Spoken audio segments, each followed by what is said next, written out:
Olá, pessoal. Na aula de hoje, nós vamos falar sobre deslocamento de equilíbrio. Bom, normalmente, quando a gente faz uma reação, a gente deseja que essa reação tenha o maior rendimento possível, isto é, que todo reagente seja transformado em produto. Se não sobrar nada de reagente, é o ideal, né? Que a gente consuma todo esse reagente e que todo ele leve ao produto desejado. No entanto, uma reação ela pode entrar em equilíbrio, né, e emperrar, né, não vai mais. Se o equilíbrio químico é alcançado com uma quantidade apreciável de produto, quer dizer, né, não sobra quase nada de reagente, praticamente todo o reagente ele é convertido em produto, então isso é muito bom. Porém, se nas condições em questão, né, da reação, a reação emperrar com quantidades apreciáveis de reagente, né, entra em equilíbrio com um pouco só de produto e sobra quase tudo de reagente, né, quando isso acontecer, a gente tem maneiras de fazer com que essa reação prossiga no sentido dos produtos. O que a gente vai ver aqui em deslocamento é o que a gente chama de princípio de Le Chatelier, que diz mais ou menos assim: quando se provoca algum tipo de perturbação em um sistema reacional em equilíbrio, o mesmo é deslocado no sentido de anular essa perturbação, e o sistema procura atingir um novo estado de equilíbrio. Bom, é possível deslocar um equilíbrio químico no sentido de produzir mais produtos, de aumentar o rendimento. É o que normalmente a gente quer. Mas a gente vai ver que isso pode ser feito ao contrário. Se eu também quiser aumentar uma quantidade de reagente, quer dizer, fazer com que o equilíbrio seja mais deslocado no sentido dos reagentes, a gente vai ver que isso também é possível. Nós temos três fatores básicos aqui que deslocam o equilíbrio químico: temperatura, né, esquentar ou esfriar. Quando a gente estiver falando de um equilíbrio que tiver gases, alterar a pressão também pode alterar, né, um equilíbrio químico, deslocar ele e alterar a concentração das espécies. Vamos ver um por um aqui, ó. Temperatura. Aumento na temperatura interfere diretamente na velocidade das reações. A gente viu em cinética que quando eu aumento a temperatura, eu aumento a velocidade das reações.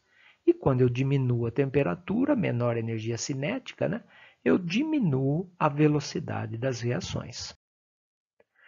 No entanto, a interferência, né, não é a mesma para a velocidade direta e inversa. Então, quando a gente tem um equilíbrio, a gente viu que a velocidade da reação direta ela é igual à velocidade da reação inversa. Isso caracteriza o equilíbrio químico, né? Então, quando a gente mexe na temperatura, a gente mexe nessas velocidades, só que não da mesma maneira. Então a gente faz com que elas fiquem diferentes e isso né, vai provocar uma variação nesse equilíbrio. Se a velocidade da reação direta ficar maior do que da inversa, então você mexeu na temperatura e fez com que a velocidade da reação direta ficasse maior que a da inversa, então a reação irá produzir mais produto.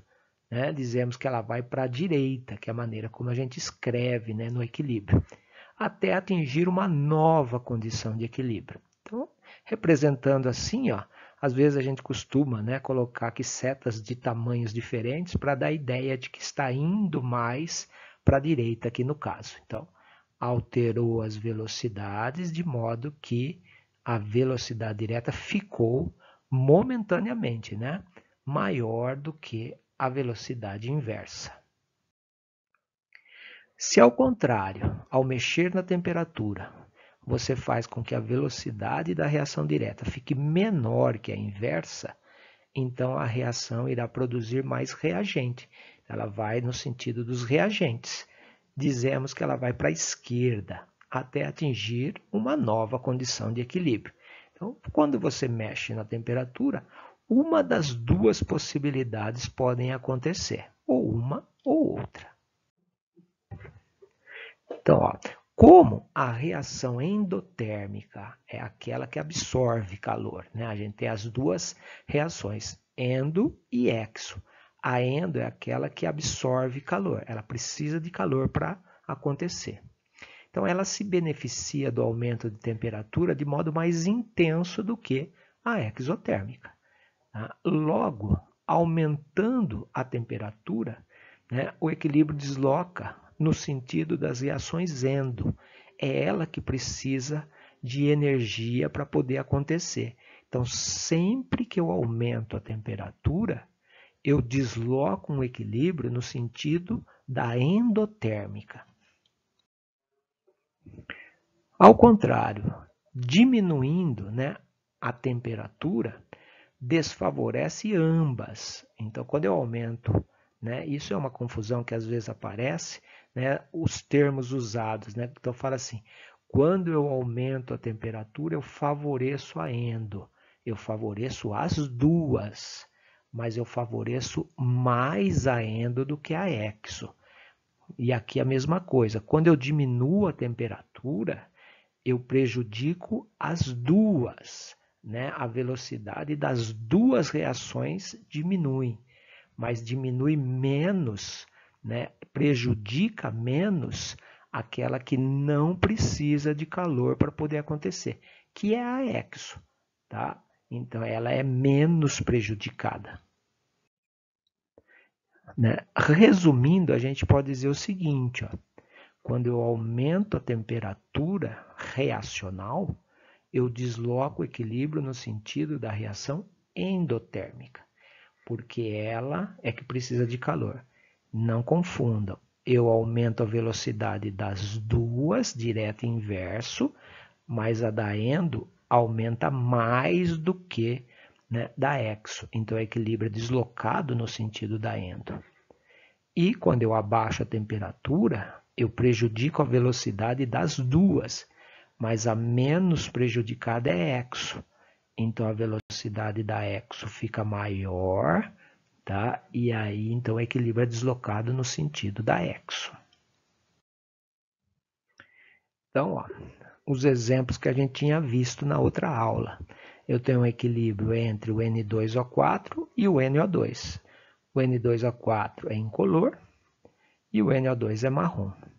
Então, quando eu, né, aqueço, né, aqui temperatura maior, né, um T maior aqui é o indicativo, né, de que eu tenho uma temperatura maior. Então, quando você pega um frasco reacional contendo esses dois gases em equilíbrio e você esquenta ele, você percebe então que a coloração marrom fica mais intensa. O que significa que o equilíbrio foi deslocado no sentido do NO2. Tá? E quando você coloca no gelo, ó, você resfria com uma temperatura mais baixa, ele fica menos intenso nessa coloração marrom, o que significa que aumentou o teor de N2O4. Então, qual é a endotérmica e qual é a exotérmica? Esquentou, favoreceu, mandou o equilíbrio para a direita, são as endotérmicas que precisam de calor. Então, a gente tem, né, como resposta, né, direita aqui endotérmica, inversa exotérmica. Então, esquentou, vai no sentido do marrom. Esquentou, temperatura maior. Então, vai para cá, essa para a direita é a endotérmica.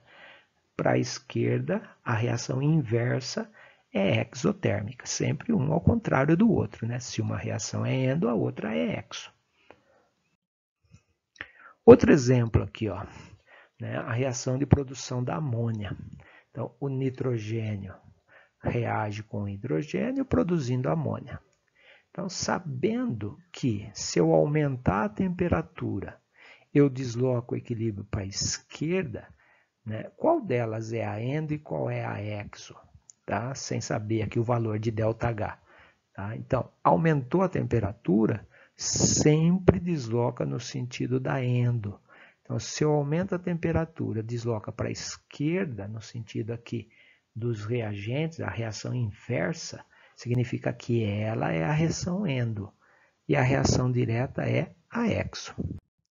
Então, para a direita é aexo, para a esquerda é aendo.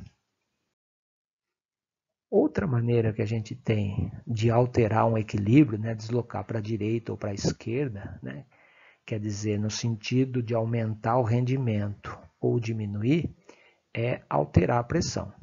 Aqui em fase gasosa, né? Equilíbrio com espécies na fase gasosa podem sofrer deslocamento por alterações da pressão.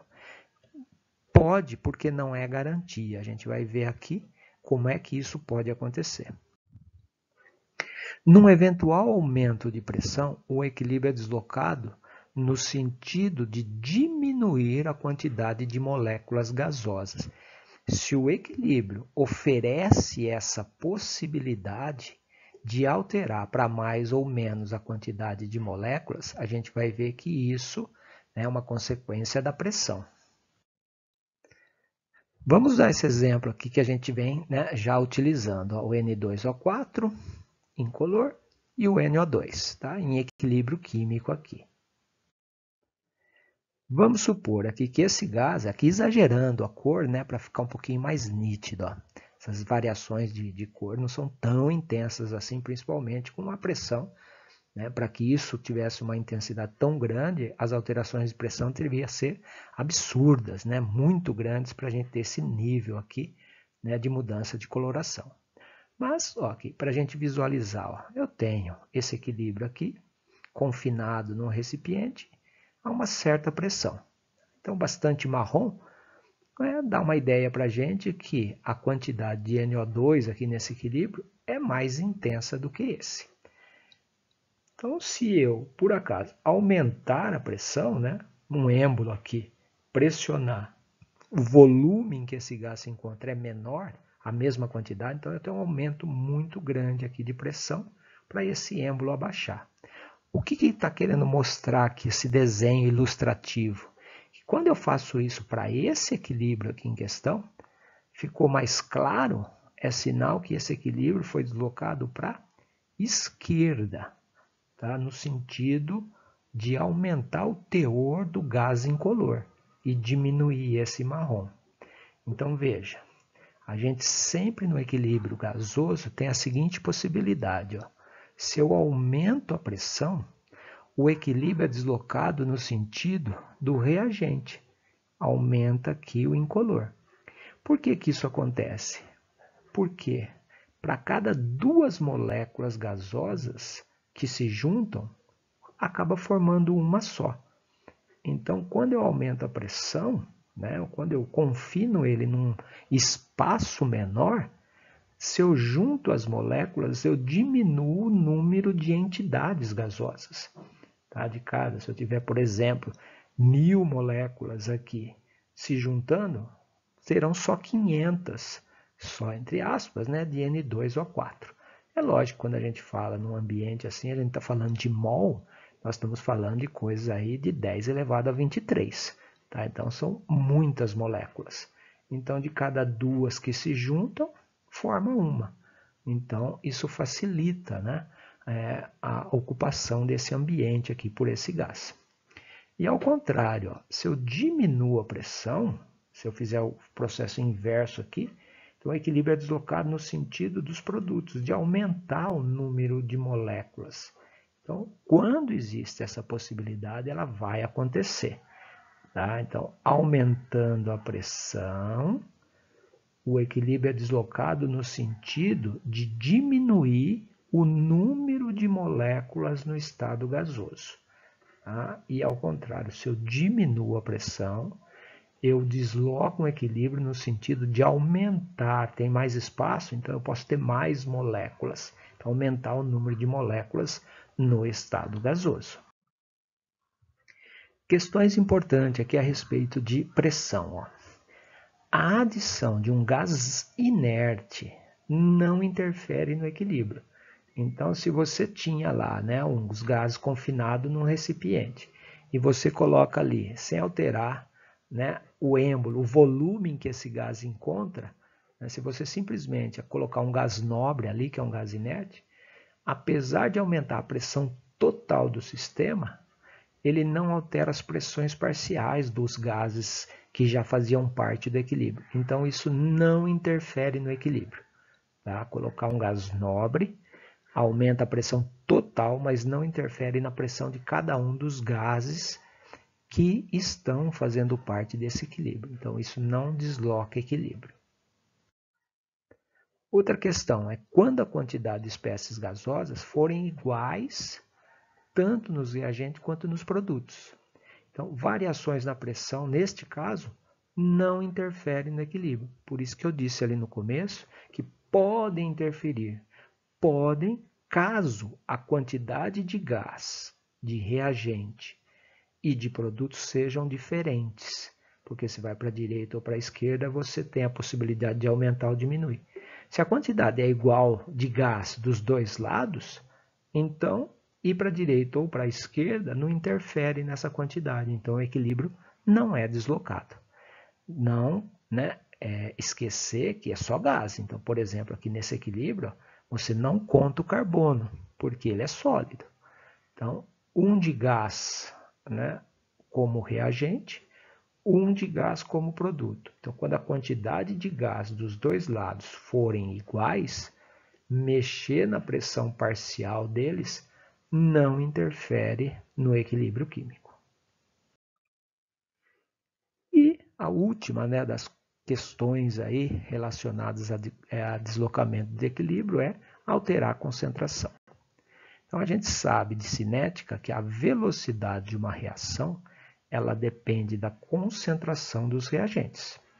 Assim, se a concentração das espécies presentes em um equilíbrio for alterada, altera-se também a velocidade da reação e, consequentemente, o equilíbrio será deslocado. Neste caso, se a concentração de uma espécie for aumentada, o equilíbrio sempre vai no sentido oposto para gastar parte desse acréscimo. É o que a gente chama da lei de Le Chatelier, colocada lá no começo. O equilíbrio ele acaba alterando no sentido de amenizar essa alteração que foi feita. E se a concentração for diminuída, o equilíbrio vai no próprio sentido para tentar restabelecer esta espécie que está sendo diminuída.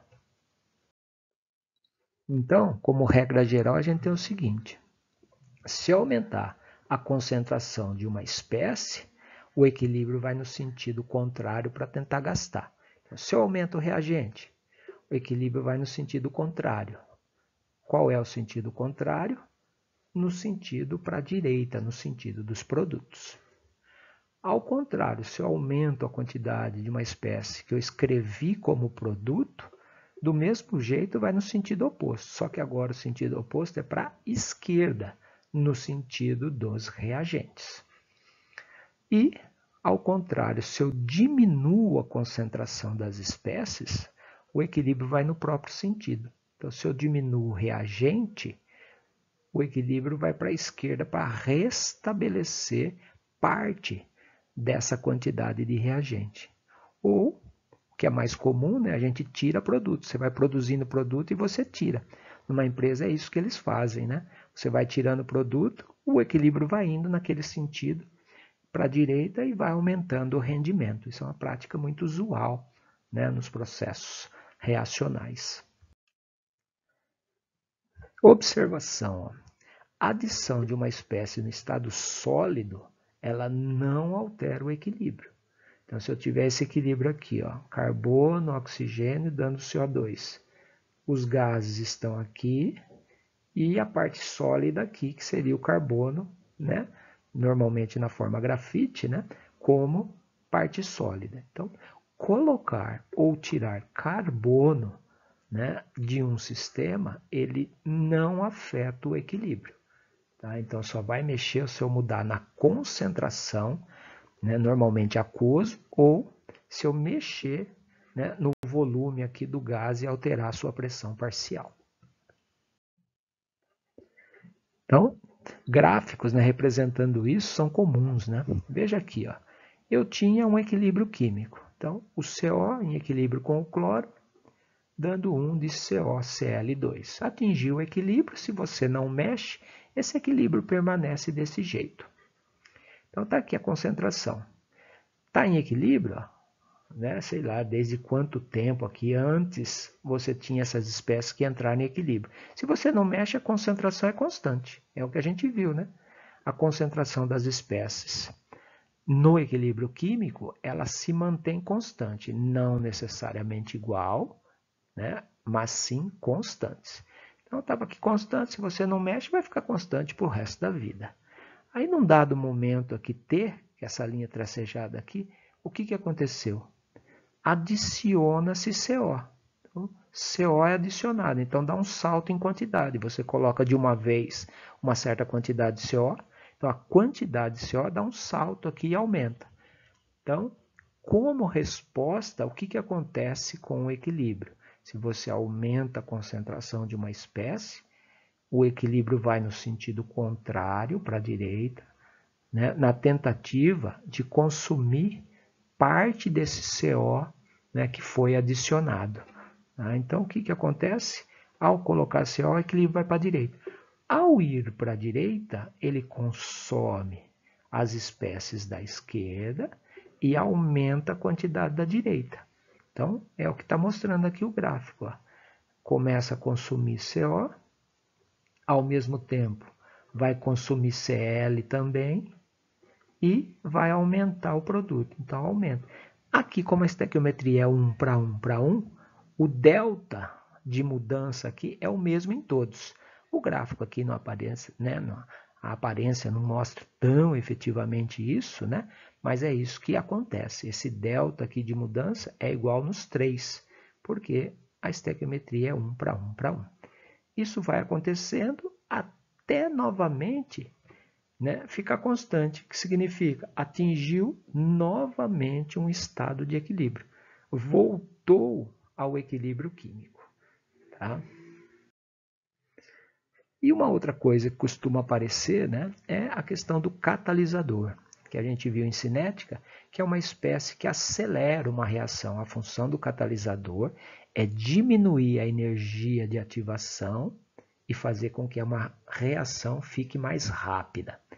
Tá? Então, uma pegadinha, né, de alguns exercícios é se eu colocar catalisador. Catalisador, ele não altera um equilíbrio químico e nem o ΔH de uma reação, né? Pode até fazer com que um equilíbrio seja atingido mais rápido. Então, se ainda não está em equilíbrio, você coloca um catalisador, o equilíbrio ele é atingido mais rápido.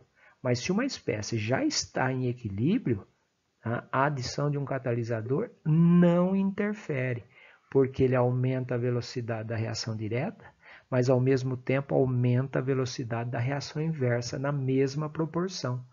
E aí então o equilíbrio é mantido. Valeu, pessoal, até a próxima.